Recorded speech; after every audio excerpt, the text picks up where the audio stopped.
होगी जेल भरो versus jail भरो की।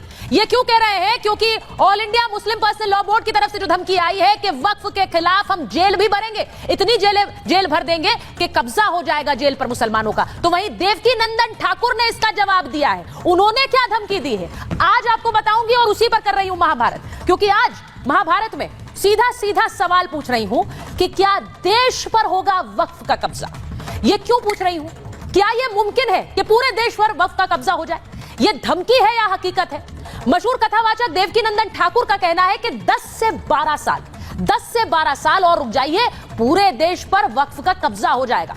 उनका कहना है कि जिस तरह से बेधड़क बेरोक-टोक जमीनों पर दावे हो रहे हैं, मंदिरों पर भी कब्जों से वक्फ हिचकिचा नहीं रहा है, पीछे नहीं हट रहा है।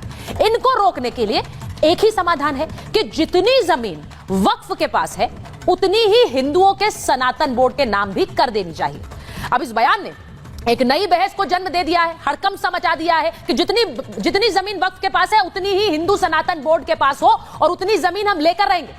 आज महाभारत इसी पर कर रही हूं, क्योंकि वक्फ के कब्जे रुक नहीं रहे हैं।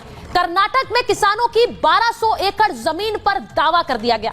अब किसान कह रहे हैं हम कहां जाएं, सरकार की भी मिली भगत है, हमारी जमीन वक्फ की कैसे हो गई।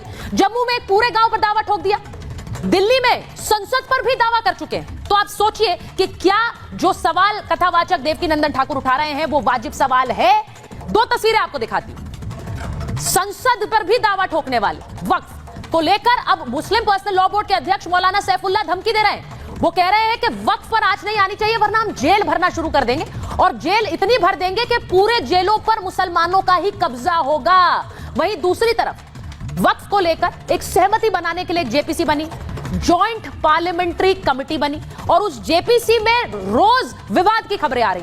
आज विवाद क्या हो गया? आज भी वहां से बैठक से वॉकआउट हुआ। ये जो तस्वीर आप देख रहे हैं, ये बैठक से वॉकआउट करते हुए सांसद हैं। उसमें आम आदमी पार्टी के सांसद संजय सिंह हैं, असदुद्दीन ओवैसी हैं। अब दिल्ली सरकार का कहना है कि दिल्ली वक्फ बोर्ड की तरफ से जो रिपोर्ट सौंपी गई, उस रिपोर्ट के अंदर दिल्ली सरकार का पक्ष नहीं लिया गया, इसीलिए ये रिपोर्ट नल एंड वॉइड है। तो अब आप सोच लीजिए कि आम आदमी पार्टी भी वक्फ का दिल्ली वक्फ बोर्ड की तरफ से जो रिपोर्ट दी गई उससे सहमत नहीं है।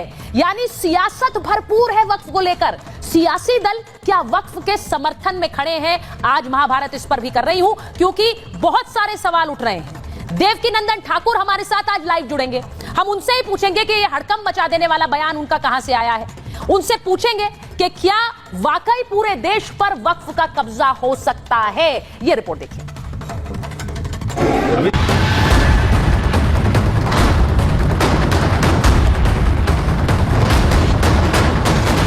वक्फ का कब्जा नंबर 1 जम्मू, दशकों से रह रहे परिवारों को नोटिस। कब्जा नंबर 2 महाराष्ट्र, सदियों पुराने मंदिर परिसर पर दावा ठोका। कब्जा नंबर 3 कर्नाटक, किसानों की 1200 एकड़ जमीन को अपना बता दिया। कब्जा नंबर 4 केरल, मछुआरों के पूरे गांव पर दावा ठोक दिया। कब्जा नंबर 5 लखनऊ, 250 साल पुराने शिव मंदिर पर दावेदारी। कब्जा नंबर 6 दिल्ली के 100 साल पुराने मंदिरों को अपना बताया, संसद भवन की जमीन पर भी दावा ठोका। वक्फ के बेधड़क कब्जों के सैकड़ों उदाहरण, लेकिन ये 6 हाल फिलहाल के कब्जे हैं। इन जमीनों पर दावा तब ठोका गया जब वक्फ में सुधार के लिए सरकार एक बिल ला रही, यानी पूरे देश में वक्फ की ताकतों को लेकर एक चर्चा, एक बहस हो रही है। लेकिन तब भी वक्फ कब्जे न छोड़ने के लिए धमकियों पर उतारू। ताजा धमकी all India Muslim personal law board के अध्यक्ष की आई। अगर ये पास हो गया तो ये मुसलमानों के लिए हद दर्जा खतरनाक है। आपकी मस्जिदें भी, आपके मदरसे भी, आपके मकतब भी, सारी की सारी चीजें खतरे में पड़ जाएंगी। यह हमारे लिए जिंदगी और मौत का मसला है। अगर जरूरत पड़ेगी तो इस मुल्क का मुसलमान जेलों को इस तरह भर देगा।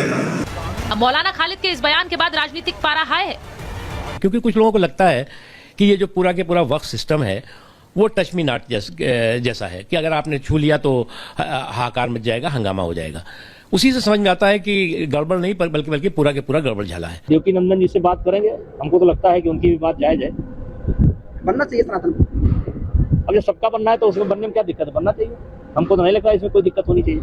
ये कांग्रेस सरकार नहीं जो डर जाएगी तुम्हारी गीदड़ भक्तियों से, ये मोदी राज है, और मोदी राज में किसी के बाप से डरने वाले नहीं हैं। हिंदू धर्मगुरु भी वक्फ की जमीन को लेकर सीधे सीधे अब सवाल पूछ रहे हैं।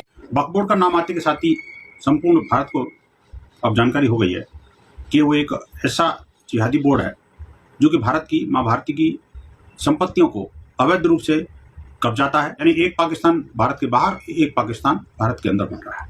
जब सनातन के लिए अलग से कोई बोर्ड नहीं और किसी के लिए अलग से बोर्ड नहीं, तो मुस्लिम समाज के लिए वक्फ बोर्ड क्यों? मैं तो मांग करता हूं भारत सरकार वक्फ बोर्ड को समाप्त कर दे। वक्त में संशोधन को लेकर मौलाना खुलकर धमकी दे रहे हैं। दूसरी तरफ असदुद्दीन ओवैसी, बदरुद्दीन अजमल और अरशद मदनी जैसे मौलाना और नेता भी खुलकर समर्थन में आ गए। वक्त को लेकर बनाई गई जेपीसी हल निकालने में लगी है, लेकिन आप ये दो तस्वीरें भी देखिए। जेपीसी मीटिंग में एक तरफ हाथापाई हो जाती है तो दूसरी तरफ नेता वॉकआउट कर जाते हैं। इन सब के बीच कथावाचक देवकी नंदन ठाकुर का एक ऐसा बयान आया जिसने हड़कंप मचा दिया। वो कह रहे हैं वक्फ की जितनी जमीन सनातन बोर्ड के पास भी होनी चाहिए। अगर वक्फ बोर्ड इस देश में रहेगा तो सनातन बोर्ड का निर्माण होगा। सनातन बोर्ड का निर्माण इस देश में सरकार को करना होगा, प्रत्येक राजनीतिक पार्टी को इसका जवाब देना होगा। अगर आप वक्फ बोर्ड का सपोर्ट करते हो तो आपको सनातन बोर्ड का सपोर्ट करना होगा। अब सवाल यह है कि क्या देवकी नंदन ठाकुर की मांग पर अमल हो सकता है? सवाल ये भी कि जेपीसी के जरिए वक्फ में सुधार को लेकर कोई हल हो पाएगा? और सवाल ये भी कि अब वक्फ को लेकर अगर मौलाना धमकी दे रहे हैं तो क्या सनातन की धमकी भी जायज है? Bureau report, Republic Bharat.